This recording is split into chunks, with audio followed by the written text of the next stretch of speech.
Actually may table. Kaya lang maliit yung table. DIY lang na table yun. Unang subo natin, tikman natin.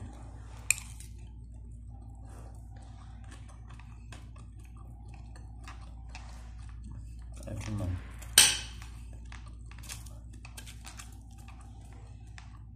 Habang naglalaba ako, nagluto na ako. Actually, katatayo ko lang. Pagdating namin sa duty kanina, hiniga ako agad pagkapahinga. Hiniga ako. Pagising ko, tumayo ako, nag-video call sa bahay, sa pamilya. Merienda na ngayon sa Pinas. Dito, umaga pa lang.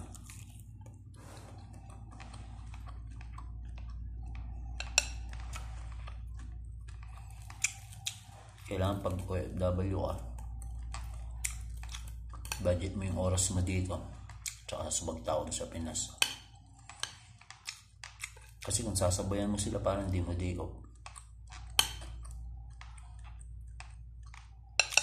Lalo na kung magkaiba yung oras dito tsaka sa Pinas. 5 hours difference yung diferensya, advance sa Pinas. Late dito yung oras. Yung duty ko graveyard, 6 PM. Pick up dito hanggang 5 AM na dito na kami. Mga 4:30 ng umaga kinabukasan dito kami. Kaya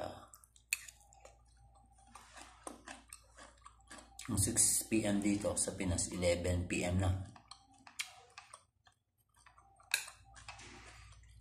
Yung 4:30 ng umaga dito plus 5, 9:30 ng umaga doon. May sakto naglilinis pa sila, nagluluto. Bakasyon pa ng mga bata. Ang estudyante nga. Kaya pag day off ko ganun. Pero usually, pagdating ko ng bahay, kung day off ko rin yung araw na yun, laban na ako kagad sa ako tatawag. Or mag-gym, mag-workout. Ngayon, hindi muna ako pahinga muna. I-relax ko rin yung muscle ko. Kailangan din i-relax yung muscle. Lalo na pag wala kang tulog or pagod ka sa trabaho. Hindi ako nag-dumbbell or nag-exercise.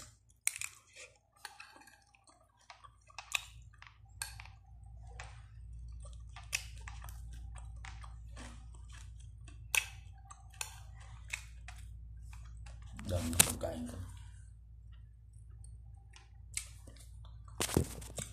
Hindi rin ako lumalabas. Madalang lang.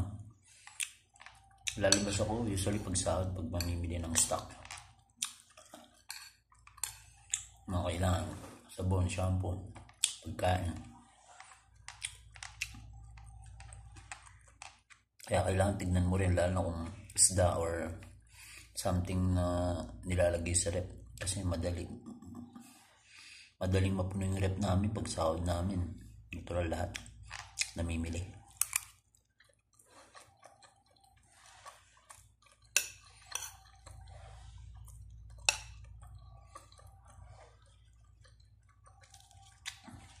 Ilang kami dito na Pinoy. Sa flat na to, 3 room to. 2 CR kabilaan. Isa lang yung sala. Isang pinaka-hallway nito na gumawa kami sa bayan. Kada kwarto, 4. Nasa na kami, mga 12 na Pinoy dito. Isa lang yung rep.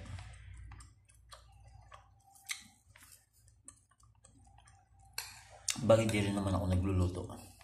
Madalang ako magluto, halos nilagang itlog lang. Sa oatmeal naman yung madalas na kinakain. Tsaka nilagang itlog. Bumibili ako ng mga prutas, madalas ng saging natural, mansanas, orange. Madalas nagbabaon pa ako sa trabaho na 1 piraso. Tapos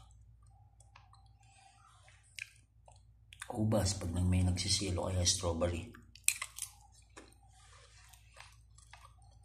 Mga pakwan melon, di mo maano. Lalo pag may okasyon, Bibili ka, malaki na kasi kagad eh. May slice man, malaki din, hindi kasya sa rep. Mura lang yung kilo ng pakwan dito sa mga milon. Mga pineapple din.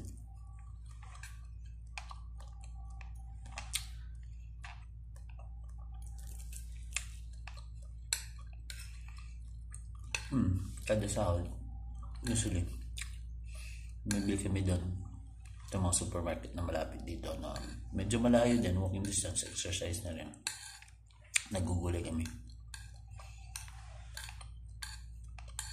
Sa store kasi libre naman yung pagkain, kaya lang manok, paid nga lang. Libre din yung pagkain, soft drinks, unlimited tubig. Basta doon mo kainin.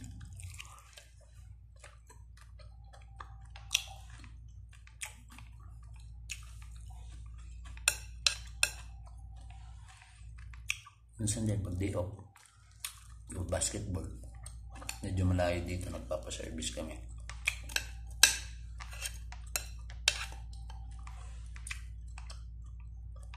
Doon na lang umikot yung buhay namin bilang OFW. Itong mga upuan na to, pinulot lang namin sa labas yan. Sampayan na yan, itaso lang yan ng mga bakal. Inanakta namin sa pinto, kabilaan ng pinto. Pinulot lang namin, lagayan mga sapatos.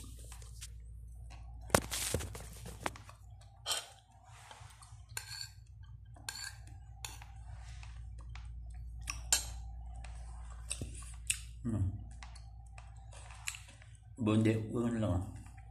Mamaya, pag sinipag ako, baka bila ako ng putas, kahit ang putas. Naubos na yung putas ko dito nung sahod pa kami bumili. 2 weeks na. Kaya yung orange, pagbabalatan ko, sumasama na rin yung laman. Alam na alam mong na nag-dry. Kasi 2 weeks. Hindi ko na nilalagay sa rep kasi hindi rin kasya. Dito lang sa kwarto. Malamig naman yung kwarto. Malakas yung aircon. Pero nagda-dry pa rin. Saging madaling mahinog. Mga 5 days lang. Kailangan maubos mo na. Hindi man naabot na 1 linggo.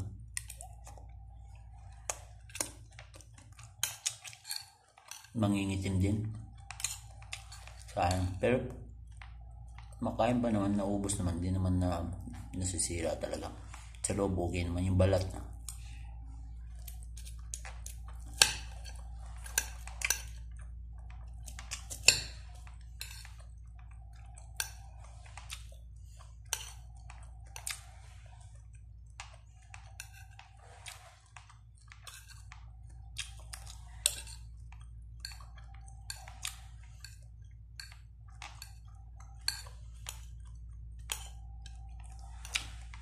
Pag-exercise ko, lalo na pag ganado yung katawan ko, alam ko magaan at hindi ganun kapagod sa trabaho. Everyday yun. Minsan naglilibre ako ng 1 araw o 2 araw.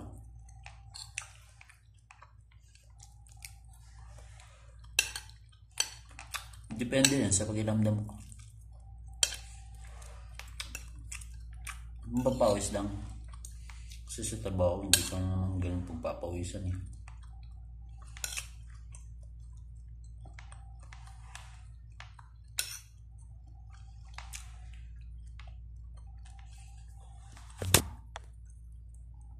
Damit ng pagkaamit.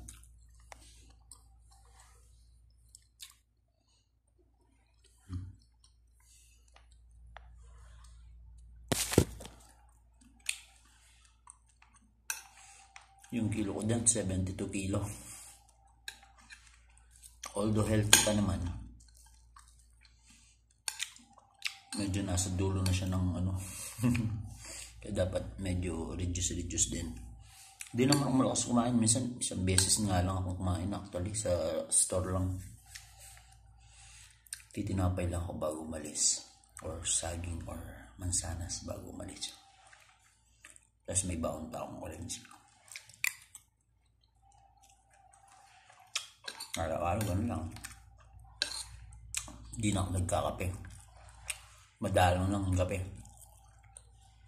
Pag-iyaya ng mga tropa o mga kasama dito. Madalas tsaa ako.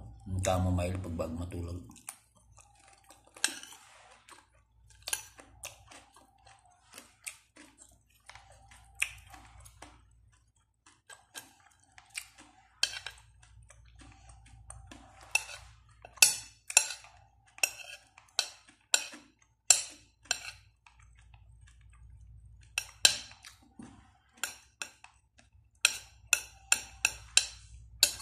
Iwas classes pa pag day off. Hindi ka lumalabas din kami pag basketball or jogging kapag mamimili. Pero hindi libot. Gagastos ka kasi pag lumibot ka. Kain pa kayo. Hindi maiwasan. Pamasahe pa.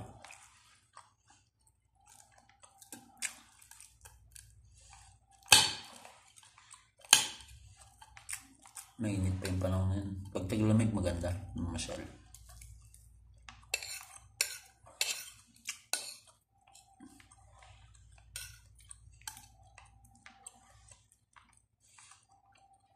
Taglamig din dito parang sa akin. Ng mga bare months. Magpapasko New Year. Sobrang lamig din dito. 5 city na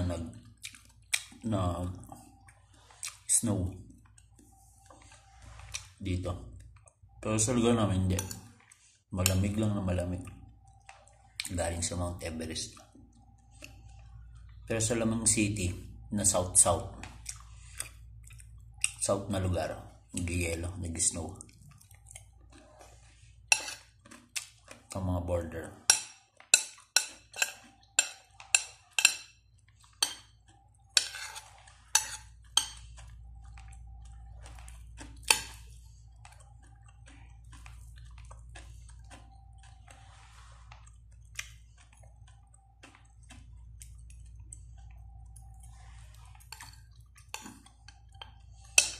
Pag OFW ka yun,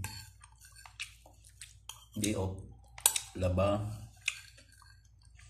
linis, kain, exercise, tulog ng maayos, relaxed.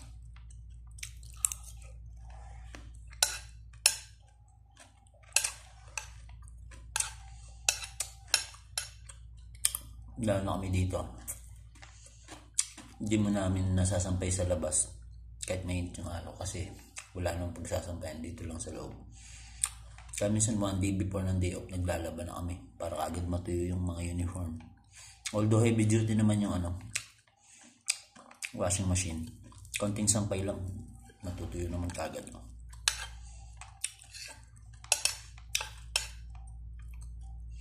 Mga sapatos nilalabas sa CR, may bintana doon.